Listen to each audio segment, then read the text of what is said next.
Hello my dear friends, नमस्कार। कैसे हो सभी? उम्मीद करते हैं बहुत ही अच्छे होंगे, स्वस्थ होंगे और आपकी तैयारी भी अच्छे से चल रही होगी। दोस्तों, स्वागत है आज का फिर से आप सभी का CDP के इस प्रैक्टिस सेट में। इस प्रैक्टिस सेट में आपको प्रीवियस ईयर क्वेश्चंस और एक्सपेक्टेड क्वेश्चंस उन सभी को विस्तृत व्याख्या के साथ डिस्कस किया जाता है। उसी श्रृंखला में हमारी ये आज की क्लास है। तो चलिए देरी ना करते हुए आज की क्लास को शुरू करते हैं। तो आज का क्वेश्चन नंबर फर्स्ट, साथी समूह से आप क्या समझते हो? ऑप्शन ए, व्यवसाय में कार्यरत लोग, बी, मित्र, सी, पारिवारिक सदस्य एवं संबंधी, या डी, ए और बी दोनों। अब देखिए, साथी समूह, साथी समूह क्या होता है भाई? आपके साथ रहने वाले, काम करने वाले, वही आपके साथी समूह होते हैं जिनसे आप संपर्क रखते हैं, दोस्ती यारी रखते हैं। ठीक है फ्रेंड्स? तो देखिए ऑप्शन नंबर ए, एक व्यवसाय में कार्यरत लोग, बिल्कुल जो किसी एक व्यवसाय में कार्यरत हैं तो वो आपके साथी समूह होते हैं भाई। आप उन्हीं के साथ आप मिलजुल कर काम करते हो।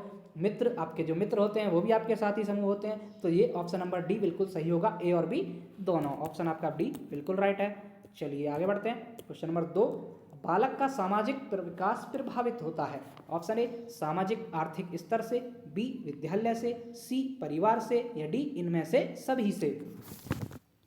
तो देखिए, बालक का सामाजिक विकास जो होता है वो सामाजिक आर्थिक स्तर होता है किस परिवार का, तो उससे वही बिल्कुल प्रभावित होगा। जैसा आपका सामाजिक स्तर होगा परिवार का, वैसा ही आपका सामाजिकरण होगा, वैसे ही आप सीखेंगे, वैसे ही आप मूल्यों को, सामाजिक मूल्यों को सीखेंगे। ऐसे विद्यालय में भी जैसा वातावरण होगा, परिवेश होगा, वैसा ही आप सामाजिकरण होगा, वैसे ही परिवार का। ये भी बिल्कुल सही बात है। तो ये सभी से होता है, ये बालक का सामाजिकरण इन सभी से प्रभावित होता है। ऑप्शन आपका बिल्कुल डी सही है। चलिए नेक्स्ट, क्वेश्चन नंबर 3, एक शिक्षक को ज्ञान होना चाहिए। ऑप्शन ए, अध्यापन विषय का, बी, बाल मनोविज्ञान का, सी, शिक्षा संहिता का, या डी, अध्यापन विषय एवं बाल मनोविज्ञान का। तो देखिए, एक शिक्षक जो होता है उसको अध्यापन विषय और बाल मनोविज्ञान इन दोनों का ज्ञान होना चाहिए भाई। एक तो अध्यापन विषय, जो सब्जेक्ट आप पढ़ा रहे हैं जा करके, उसका आपको नॉलेज होनी चाहिए। और दूसरा जो बाल मनोविज्ञान होता है, उसमें बच्चे की आवश्यकताएं होती हैं, क्या होती हैं, कैसे बच्चे को पढ़ाना है, कैसे बच्चे को एंगेज करना है, ये सभी आपकी बाल मनोविज्ञान के अंतर्गत सिखाई जाती हैं बातें। तो ये दोनों का ज्ञान होना चाहिए। ऑप्शन आपका यहाँ पर बिल्कुल डी सही होगा। चलिए नेक्स्ट, क्वेश्चन नंबर 4, कभी कभी बच्चे माता पिता दोनों से अलग होते हैं, ऐसा डैश डैश के नियम के कारण होता है। ऑप्शन ए, पृथक्करण, बी, विविधता, सी, प्रभुत्व, या डी, प्रतिगमन। अब देखिए, आप देखते हैं ये बात हो रही है वंशानुक्रम वाले चैप्टर से। तो आप देखते हैं कभी कभी जो बच्चे होते हैं वो ना तो माता जो होती है और माता पिता पर किसी पर भी मैच नहीं कर पाते हैं, वो उनसे बिल्कुल अलग दिखाई देते हैं, है ना, मिलते जुलते नहीं होते हैं। तो वो क्या होता है, किसके नियम के कारण होता है? वो होता है आपका प्रतिगमन, यानी कि law of regression. Law of regression, ठीक है फ्रेंड्स, रिग्रेशन के कारण, लॉ ऑफ रिग्रेशन जो होता है, प्रतिगमन का नियम जो होता है, उसके कारण होता है कि जरूरी नहीं है कि बच्चे माता पिता जैसे हैं वैसे ही उनके गुण जरूरी हैं, नहीं है कि प्रदर्शित हों। ऐसा भी होता है कि प्रदर्शित कभी कभी नहीं होते हैं, बिल्कुल अलग दिखाई देते हैं बच्चे, तो वो प्रतिगमन का नियम होता है, उसके कारण होता है लॉ ऑफ रिग्रेशन। ठीक है फ्रेंड्स, चलिए आगे बढ़ते हैं। क्वेश्चन नंबर 5, दो संस्कृतियों के बीच व्यवहार में अंतर के लिए इसे उत्तरदायी माना जा सकता है। ऑप्शन ए, भौगोलिक पृष्ठभूमि, बी, सामाजिकरण, सी, आनुवंशिकता, या डी, वातावरण।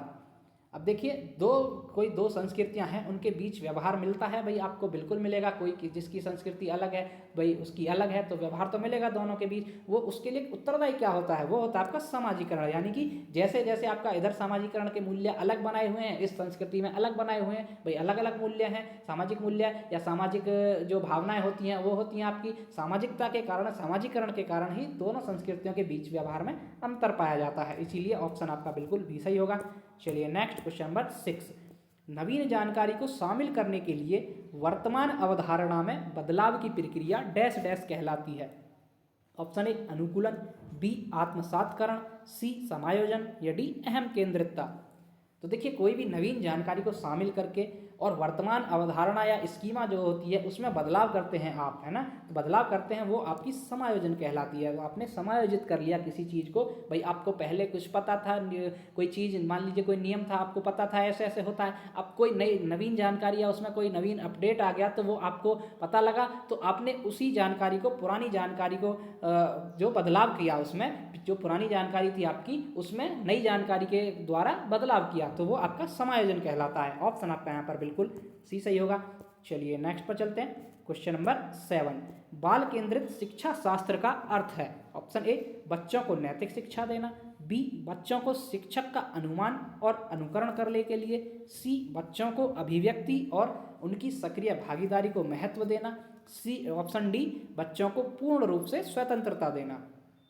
तो देखिए, बाल केंद्रित शिक्षा जो होती है, बाल केंद्रित शिक्षा शास्त्र जो होता है वो कहता है कि बच्चों को अभिव्यक्ति और उनकी सक्रिय भागीदारी को महत्व दिया जाए। यानी कि बच्चा जो भी अभिव्यक्त करता है, बच्चों की अभिव्यक्ति को खुल करके महत्व दिया जाना चाहिए और उनकी एक्टिव जो भागीदारी होती है, सहभागिता होती है, बिल्कुल सक्रिय होनी चाहिए, एक्टिव लर्नर के रूप में होनी चाहिए। तो ऑप्शन आपका बिल्कुल सी सही होगा यहाँ पर। ठीक है साथियों, चलिए नेक्स्ट बढ़ते हैं। क्वेश्चन नंबर 8, प्राथमिक विद्यालयों में मिड डे मील कार्यक्रम प्रारंभ करने का प्रमुख कारण है। यानी कि जो एमडीएम होता है आपका, जैसे सरकारी स्कूलों में चलता है एमडीएम, मिड डे मील, इसका कारण क्या था? ऑप्शन ए, समाज विस्तार करना। बी, रोजगार वृद्धि करना। सी, नामांकन संख्या बढ़ाना। या डी, अध्यापकों का विकास करना। तो देखिए, एमडीएम का मुख्य कारण था आपका नामांकन संख्या बढ़ाना, एनरोलमेंट बढ़ाना। जो स्कूल में बच्चे कम होते जा रहे थे, तो मिड डे मील की शुरुआत की थी कि बच्चों की नामांकन में वृद्धि हो, एनरोलमेंट में वृद्धि हो, इसीलिए मिड डे मील शुरू किया गया था। ऑप्शन आपका यहाँ पर बिल्कुल सी सही है और ये मिड डे मील अभी तक चलता आ रहा है। आगे बढ़ते हैं। क्वेश्चन नंबर 9, बुद्धि पर वंशानुक्रम का प्रभाव होता है, किसने कहा है? यानी कि ये स्टेटमेंट है कि बुद्धि पर वंशानुक्रम का प्रभाव होता है, ये किसने कहा है? Option A, Gesell. B, Galton. C, Terman. या डी, डॉक्टर माथुर। तो ये कहा है आपका टर्मन साहब ने, जो आपके टर्मन महोदय थे मनोवैज्ञानिक, इन्होंने कहा है कि बुद्धि जो होती है उस पर वंशानुक्रम का प्रभाव पड़ता है, होता है। ऑप्शन आपका बिल्कुल सी सही है। चलिए नेक्स्ट, क्वेश्चन नंबर 10, किसने व्यक्तित्व के किसी भी सिद्धांत को प्रतिपादित नहीं किया है?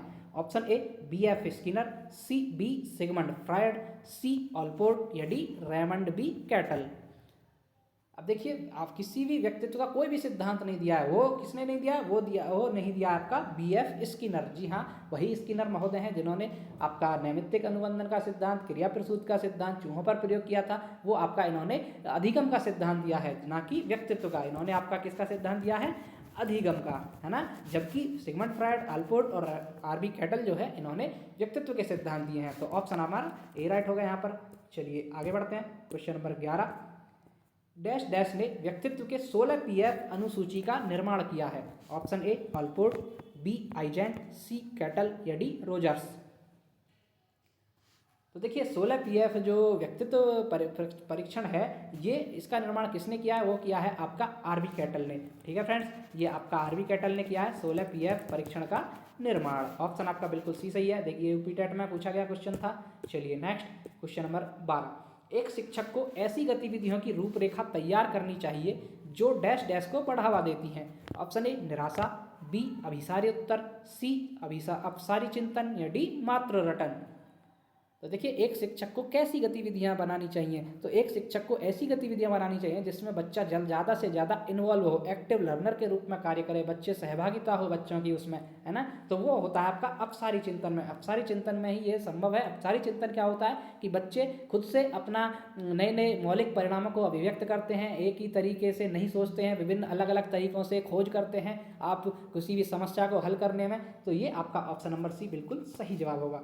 चलिए नेक्स्ट, क्वेश्चन नंबर 13, शिक्षकों को शिक्षार्थी की डैश डैश के साथ डील करना पड़ता है। ऑप्शन ए, समावेशिता। बी, विविधता। सी, विचलन। या डी, प्रतिभाशीलता। तो देखिए, क्वेश्चन क्या है? शिक्षकों को शिक्षार्थी की किसके साथ, यानी कि जो शिक्षक होते हैं उनको बच्चा की क्या विशेषता होती है जो जिसके साथ डील करना पड़ता है, जिसके साथ आप समझौता करना पड़ता है, तो वो होती है आपकी ऑप्शन नंबर बी, विविधता। यानी कि एक तरह से इंडिविजुअल डिफरेंसेस भी समझ सकते हैं आप। भाई, प्रत्येक बच्चा विभिन्न होता है, हर बच्चे की अपनी अलग आवश्यकता होती है, तो उन सभी को ध्यान में रखते हुए बच्चों को शिक्षक के द्वारा पढ़ाया जाना चाहिए, टीचिंग मेथड का यूज किया जाना चाहिए, है ना, ताकि बच्चा इन्वॉल्व रहे और अच्छे से उसका अधिगम हो। इसीलिए विविधता के साथ डील करना पड़ता है। भाई, अलग अलग सोच वाले बच्चे होते हैं, अलग अलग व्यक्तिगत विभिन्नता वाले बच्चे होते हैं, इसीलिए ऑप्शन आपका बिल्कुल बी राइट होगा यहाँ पर। चलिए नेक्स्ट, क्वेश्चन नंबर 14, विभिन्न योग्यताओं एवं रुचियों वाले विद्यार्थी हेतु कौन सा मूल्यांकन अधिक उपयोगी होगा? ऑप्शन ए, आंतरिक मूल्यांकन। बी, बाध्य मूल्यांकन। सी, प्रायोगिक मूल्यांकन। या डी, सतत एवं व्यापक मूल्यांकन। तो देखिए कोई भी मूल्यांकन है, सबसे अच्छा मूल्यांकन है सतत एवं व्यापक मूल्यांकन, यानी CCE बोलते हैं इसको, कॉन्टिन्यूअस कॉम्प्रिहेंसिव एवेल्यूएशन, है ना, एवेल्यूएशन। ऑप्शन आपका यहाँ पर बिल्कुल डी सही होगा, सतत एवं व्यापक मूल्यांकन, ये बिल्कुल सही जवाब है। चलिए आगे बढ़ते हैं। क्वेश्चन नंबर 15, समावेशी शिक्षा मानती है कि हमें डैश डैश को डैश डैश के अनुरूप बदलना है। ऑप्शन ए व्यवस्था बच्चे, बी परिवेश परिवार, सी बच्चे व्यवस्था, या डी बच्चे वातावरण। अब देखिए समावेशी शिक्षा क्या कहती है कि हमें किसको किसके अनुरूप बदलना है, कि हमें भाई व्यवस्था को बच्चे के अनुरूप बदलना है। यहाँ आपका व्यवस्था आएगा और यहाँ आपका बच्चे आएगा इस जगह पर। ठीक है फ्रेंड्स, हमें व्यवस्था को बच्चे के अनुरूप बदलना है, ना कि बच्चे को व्यवस्था के अनुरूप।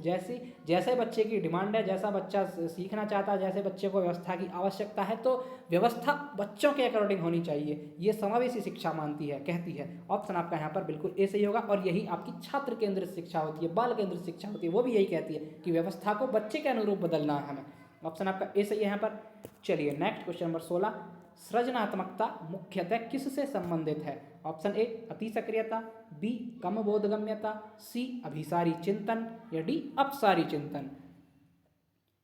तो देखिए सृजनात्मकता किससे संबंधित है। ऑप्शन नंबर डी अपसारी चिंतन। भाई सृजनात्मकता क्या होती है, मौलिक परिणामों की अभिव्यक्ति, नए नए विचारों की उत्पत्ति, नए नए आविष्कारों को करना, एक ही समस्या को विभिन्न तरीकों से हल कर पाने की क्षमता, तो वही अपसारी चिंतन होता है। सेम टू सेम अपसारी चिंतन में भी वही होता है कि अपसारी चिंतन में भी भाई मौलिक परिणामों की अभिव्यक्ति होती है, एक ही समस्या को विभिन्न तरीकों से हल करने की क्षमता होती है। तो ये अपसारी चिंतन सृजनात्मकता से मुख्यतः संबंधित होता है। ऑप्शन आपका बिल्कुल डी राइट है यहाँ पर। चलिए नेक्स्ट क्वेश्चन नंबर 17, किसी भी बालक के मानसिक रूप से अस्वस्थ होने का कारण है। ऑप्शन ए परिवार का वातावरण, बी कक्षा का वातावरण, सी पास पड़ोस का वातावरण, या डी उपरोक्त सभी।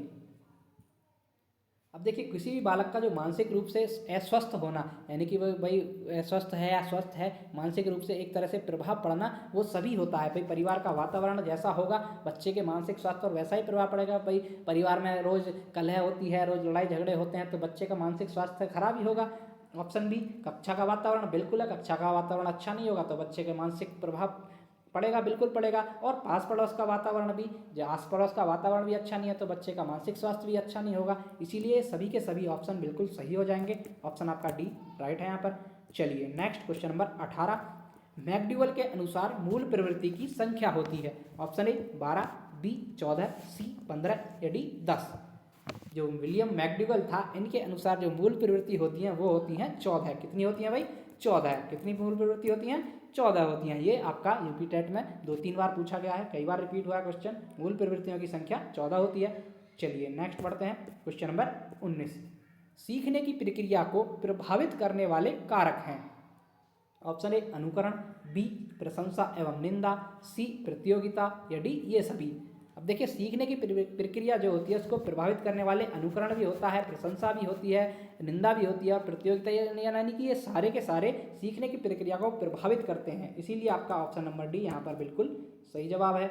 चलिए नेक्स्ट क्वेश्चन नंबर 20, वुडवर्थ के अनुसार स्मृति का आयाम नहीं है। ऑप्शन ए धारण, बी पुनः स्मरण, सी पहचानना, या डी तर्क करना।